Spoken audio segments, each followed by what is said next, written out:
ఎందుకంటే మీ అందరికీ తెలుసు ఆ రోజు పవన్ కళ్యాణ్ తిరుపతిలో మీటింగ్ పెట్టి అసలు ఎంత ఊగిపోయినాడు, ఎంత మాట్లాడాడు. ఆయన ఒక ఎత్తు అయితే ఆయన పక్కన ఒకడు ఉన్నాడు అదే రోజు మీటింగ్ లో, మీరు చూస్తే అరవ శ్రీధర్. వీడు ఇంకా రెచ్చిపోయి డిక్లరేషన్ గురించి నోటికి వచ్చినట్టు వాగాడు. ఈరోజు ఏమైంది? దేవుడు చాచి పెట్టి కొడితే గింగిరాలు తిరుగుతూ వచ్చి పడ్డారు. ఆడవాళ్ళ జీవితాలని నాశనం చేసే వీళ్ళు, ఆడవాళ్ళకి అబార్షన్లు చేసి వాళ్ళని రోడ్డు మీద పడేసిన వీళ్ళు, సనాతన ధర్ములు, వీళ్ళు జగన్మోహన్ రెడ్డి గారి గురించి మాట్లాడే వ్యక్తులు అని అడుగుతున్నా. ఎంత సిగ్గుచోట ఒకసారి ఆలోచించండి. ఈరోజు నిజంగా వీళ్ళు హిందువులైతే చంద్రబాబు నాయుడు, పవన్ కళ్యాణ్ నిజంగా హిందూ ధర్మాన్ని వీళ్ళు గౌరవించే వాళ్ళైతే దేవుడిని ఏ విధంగా నోటికి వచ్చినట్టు ప్రచారం చేశారో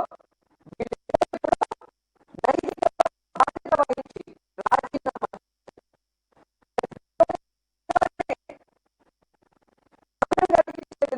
వీళ్ళే కాకుండా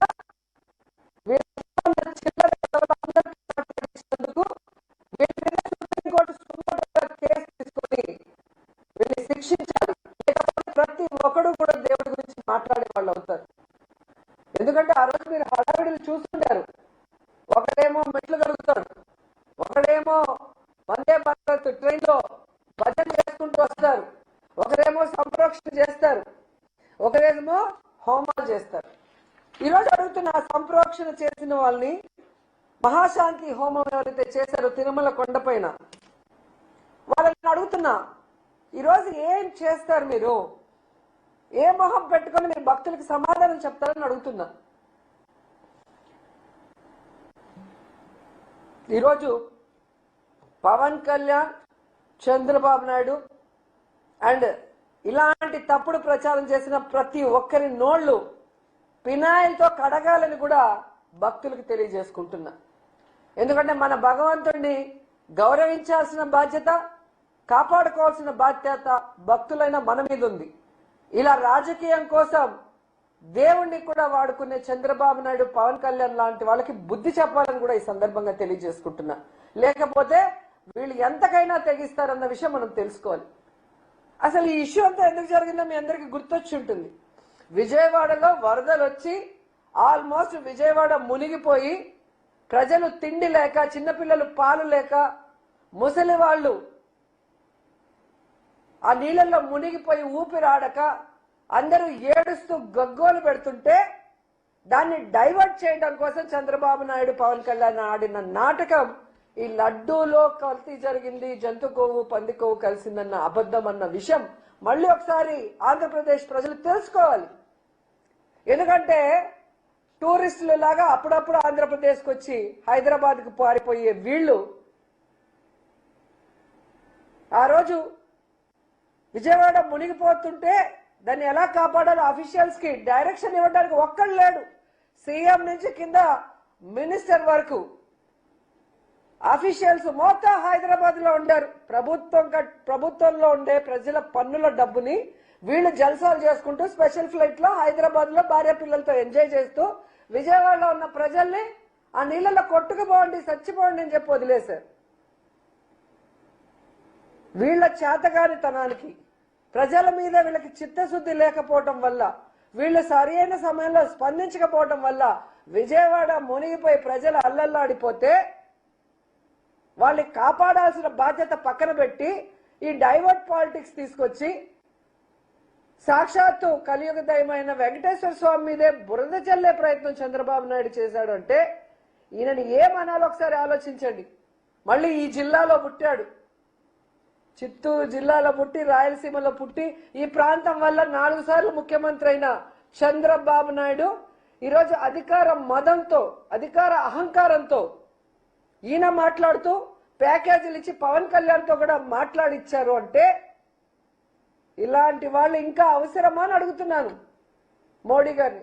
మోడీ గారు, హిందూ ధర్మాన్ని పరిరక్షించే మీరు ఇలాంటి దేవుణ్ణి కూడా కించపరిచే వ్యక్తుల్ని మీ కూటమిలో పెట్టుకుంటే మీ మీదే ప్రజలకు అనుమానం వచ్చే అవకాశం ఉంటుంది. ముందు కూటమిలోంచి వీళ్ళని మెడబట్టి బయటకు గంటండి, తర్వాత వీళ్ళ మీద కేసులు పెట్టి కోర్టులో వీళ్ళని దోషులుగా నిలబెట్టండి, వీళ్ళు చేసిన తప్పుకి పనిష్మెంట్ ఇవ్వండి అని కూడా మనస్ఫూర్తిగా కోరుకుంటున్నా. ఎందుకంటే తండ్రి లాంటి సాక్షాత్తు మామగారైన ఎన్టీఆర్ గారినే తన పదవి కోసం శ్రీలోలుడిగా చిత్రీకరించి ఆయన చావుకు కారణమైన చంద్రబాబు నాయుడికి రాజకీయం కోసం దేవుణ్ణైనా మోసం చేయగలడనేది మరోసారి ప్రూవ్ చేసుకున్నాడు. ఇంత దరిద్రమైన పొలిటీషియన్ ఈ దేశంలో ఎవరూ లేదు అని కేసీఆర్ గారు ఎప్పుడు చెప్తారే అదే నిజమని మరోసారి ప్రూవ్ చేసుకున్నారు. సో ఏదైతే ఈరోజు నేషనల్ డైరీ రీసెర్చ్ ఇన్స్టిట్యూట్ పరిశోధన చేసి ఇచ్చిందో దాంట్లో జంతు కొవ్వు కానీ పంది కొవ్వు కానీ ఫిష్ ఆయిల్ కానీ లేదని ఆ రిపోర్ట్ ని సిబిఐ కోర్టు ముందు ఉంచింది. ఇది మీరు కనుక చదివితే మీకే అర్థమవుతుంది చంద్రబాబు నాయుడు గారు ఎంత నీచుడు, దేవుడి లడ్డూని కూడా తన రాజకీయం కోసం ఎలా ఉపయోగించుకున్నాడని. అలాంటి వ్యక్తిని తరిమి తరిమి కొట్టండి. అలాంటి వాళ్ళు రాజకీయంలో ఉంటే మన ధర్మాలు భ్రష్టు పట్టిపోతాయి, మన రాష్ట్రం భ్రష్టు పట్టిపోతుంది, మన ప్రజలకి సుఖశాంతులు లేకుండా పోతాయి. మనం చూసారు కదా, ఒక వెల్ఫేర్ లేదు, ఒక డెవలప్మెంట్ లేదు, ఎంతసేపు అబద్ధాలు. లేదా జగన్మోహన్ రెడ్డి గారి మీద వైఎస్ఆర్సీపీ మీద బురద జల్లడం తప్ప మరో కార్యక్రమం లేదు అని ఈ 2 ఏళ్ల కాలంలో అందరూ పూర్తిగా అర్థం చేసుకున్నారు.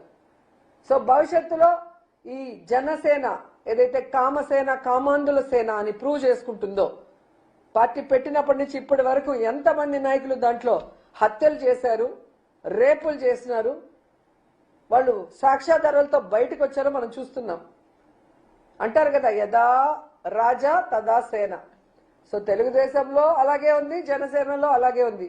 అలాంటి పార్టీలకి భూస్థాపితం చేయండి. అలాంటి పార్టీల వల్ల ఎటువంటి ఉపయోగం లేదు.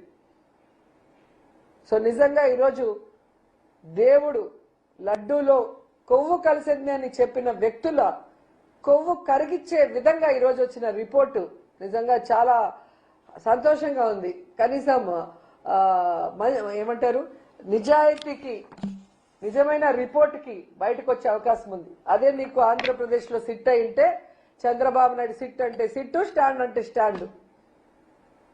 నిజాలు బయటికి రాకుండా సమాధి చేస్తుంటారు. అనేక విషయాల్లో మనం చూసాం.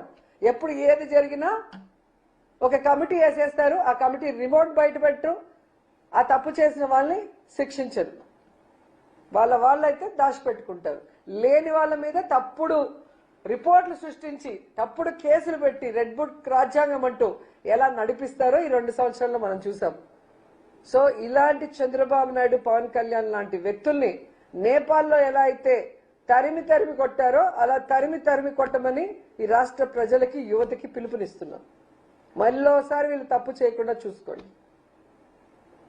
హిందుత్వ సంఘాలు కూడా ఈ అంశం పైన స్పందించాల్సిన అవసరం ఉందంటారు. స్వామీజీలు కూడా ఈ విషయం పైన స్పందించాల్సిన అవసరం. నిజంగా పీఠాధిపతులు ఎవరైతే ఆ రోజు మాట్లాడి మాటలు ఉన్నాయో, బీజేపీలో కొంతమంది ఏదో జరిగిపోయిందని మాట్లాడారు, వాళ్ళు నిజమైన భగవంతుడి భక్తులు, హిందుత్వ ధర్మాన్ని కాపాడే ప్రతి ఒక్కరు కూడా ఈరోజు బయటకు రండి, తిరుమలకి రండి. టికెట్లు కావాలంటే మేము కొనిస్తాం. ట్రైన్లో వచ్చి భజనలు చేసిన వాళ్ళకి వచ్చి మాట్లాడండి. తప్పు జరిగిపోయిందని మాట్లాడారు కదా, తప్పు జరగలేదని ఆ రోజు నుంచి మేము చెప్తున్నాం. ఈరోజు తప్పు జరగలేదని ప్రూవ్ అయింది, రిపోర్ట్ వచ్చింది, క్లియర్ కట్ గా రిపోర్ట్ ఉంది. ప్రతి పేజీని చదవండి, ప్రతి అంశాన్ని పరిశీలించండి. తప్పు చేసింది చంద్రబాబు నాయుడు, పవన్ కళ్యాణే తప్ప జగన్మోహన్ రెడ్డి కాదు. జగనన్న ఉన్నంత వరకు ఈ రాష్ట్రంలో కాదు, బయట రాష్ట్రాల్లో కూడా టీటీడీ ద్వారా ఎన్ని టెంపుల్స్ కట్టించాం.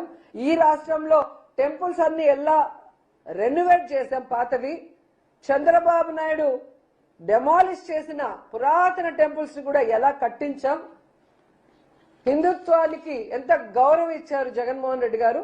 జగనన్న సీఎంగా ఉన్నప్పుడు తిరుమల లడ్డు ఎంత క్వాలిటీని పెంచారు అనేది తెలుసుకొని ఈరోజు వచ్చి చంద్రబాబు నాయుడు, పవన్ కళ్యాణ్కి గడ్డి పెట్టండి, వాళ్ళ నోళ్లు పినాయిల్తో కడగండి అని కూడా ఈ సందర్భంగా తెలియజేసుకుంటున్నాను.